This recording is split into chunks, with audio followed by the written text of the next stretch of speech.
Today, what I'm going to do is help you understand HIPAA and how the HIPAA privacy rules affect your physical therapy business. So my name's Dr. LeBauer. I am a physical therapist. I own a cash practice here in Greensboro, and I'm a physical therapy business coach. I help physical therapists scale their time, income, and impact. And one of the biggest questions I get is, Aaron, is my cash practice or is my business covered by HIPAA, or what HIPAA privacy documents do I need? Number one, I want to let you know I'm not a lawyer, so this isn't legal advice, and you should probably work with a lawyer to make sure you have the correct HIPAA legal documents for your business. But what I want to do is help you understand what it is so you can go into a conversation with a lawyer and ask the right questions. So everyone asks, well, Aaron, is my cash practice covered by HIPAA? Because it's not, there's no insurance. And insurance regulates a lot of the rules, but HIPAA privacy and security rules also impact whether you're a cash practice, a telehealth business, a brick and mortar, whatever it is. So I want to go over what is HIPAA, okay? Because like I said, I get a ton of these questions and people don't really understand what it is. So there's a lot of misinformation. So my curiosity all started when my brother, who's also in private practice as a marriage and family counselor and psychotherapist, had some questions and was telling me about what people were saying when he's in Colorado. So things are different among different professions. Here's what HIPAA really is. And I'm going to read this for you. HIPAA is the Health Insurance Portability and Accountability Act of 1996. So the year I graduated from Duke. And it was primarily aimed at providing workers, employees, with an easier way to continue their healthcare insurance coverage when they change jobs. Okay? An area of special consideration was a transfer or portability of patient records. The easiest way to make data transfers is electronically, and the most common way is via email. Unfortunately, email is not a secure form of communication, so legislators added appropriate language to ensure the confidentiality of patient information when it was stored or sent electronically. And this became the first legislation to address email confidentiality. HIPAA is about patient confidentiality in electronic format. It's not really about how do we talk about them in the elevator, how do we talk about them in the office, etc. That's not really the main purpose of HIPAA. Okay, so if you understand that, then we can understand the extracted information, because there are privacy rules and guidelines based on your profession, like the APTA, and your state's rules. Well, your state law will tell you how to maintain privacy and best practices. So there is a really interesting worksheet that CMS provides about HIPAA. Like, is my practice a covered entity? And this was one of my first questions. Well, am I a covered entity? And so this is really complicated, so I'm going to kind of go really slowly. But the flow sheet goes something like this. And you can find the flow sheet in the link below the video. There's a link to my blog post. You can go and read through this. So while we're here, just remember, don't forget to subscribe and use the notification bell to subscribe, and let your friends know about this video, and comment your number one takeaway or question below. Okay, so the flow sheet from CMS is really simple. It's like, does the person or business or agency, like my clinic, bill or receive payment for healthcare in normal course of business? Yes. Okay, great. So does this person, business, or agency transmit covered transactions electronically? Okay. In my case, we don't transmit covered transactions. So in your case, if you're in network and you have a clearinghouse, or you send patient records to insurance companies for reimbursement, then the answer would be yes. Okay. Now, if you answered no, you're not a covered healthcare provider and not a covered entity, but that's not the whole story. Okay. So that's just for like the security rule and not the privacy rule. I hope that's making sense. So there's two rules in HIPAA. There's a security and a privacy. Privacy is the privacy piece. Security is how I manage your documents. Okay. There are certain standard transactions like claims and encounter information, payment and remittance advice, claim status, eligibility, like healthcare eligibility, enrollment and disenrollment, requests to obtain referral certifications and authorizations, coordination of benefits and premium payments. If you're doing those, then you're a HIPAA covered entity in the privacy and security rule. If like we are a cash practice, you're not doing those, that still means you need to ensure that you're abiding by the privacy standards, which means to have a HIPAA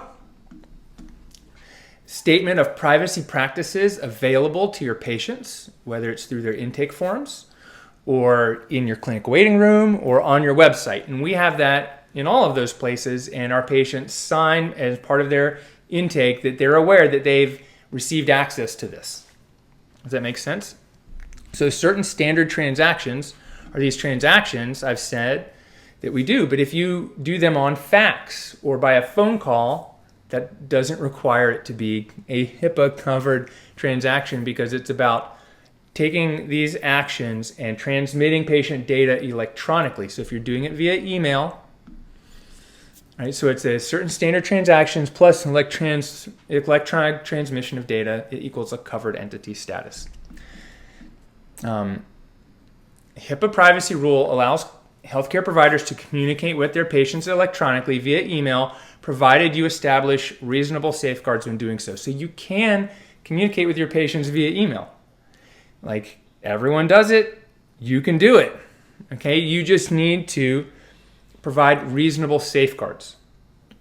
Such things as don't go out and send a mass email to all of your patients and have them all CC'd. That's not, or even BCCing. What you need to do is use some kind of software like ActiveCampaign, where you're taking a reasonable precaution, because what that does is they only send one email to each customer, but it allows you to send bulk messages to individuals. Make sense? If you're a physical therapist in private practice and you accept payment by cash, check, debit, or credit cards, these forms of billing do not make you a covered entity, because you're not transmitting electronic data to someone else like a Blue Cross Blue Shield for payment and reimbursement. Yes, there's an electronic transmission of a credit card data, but that doesn't mean that you're a HIPAA covered entity. If you're a physical therapist in private practice and you live in a state with limited direct access and you fax your patient's physician in the plan of care to sign, you're not entering into one of these certain standard transactions. And doing so does not make you a covered entity. Here's the thing, whether you're a covered entity or not, it's not the end of the world. What you need to know, really, is that HIPAA is about transmitting data electronically, and an electronic transmission on fax is considered analog, telephone is considered analog, by voice is considered analog. If I do it electronically, it depends on the type of conversation I'm having. Am I trying to get claims? Am I basically going and communicating with the health insurance company, right? If I am trying to communicate with a patient's physician, like I'm going to pick up the phone and call them, I don't need like a special anything that's kind of assumed. But remember, like I said, I'm not the lawyer and I'm not the one that's setting up your standards of practice and privacy practices. You need to do that with a healthcare lawyer. Our practice is a cash-based physical therapy practice and does not fit the definition of a covered entity. Okay, HIPAA consent forms. We don't have people sign HIPAA consent forms. We give our patients their patient data. We don't give it directly to insurance companies. If insurance company does request it, we give it directly to the patient, and it's the patient's conversation with the insurance company. Okay, are you following me? I'm going to go slow because this is not the easiest stuff.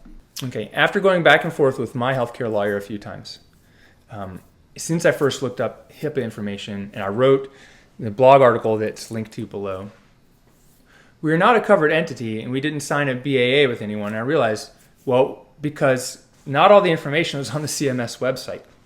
Okay, it said I wasn't a covered entity, but I really was under the privacy standard, but not the security standard. And so even the CMS website doesn't have and make that distinction. So we have a BAA with like Google. With Google because we use Google Drive for our business. We have a BAA with Intake Queue because we use them for our scheduling and our intake forms. And Who else might we have? If we did electronic faxes, you use one of the certain faxes. We don't send faxes, and we do analog faxes anyways.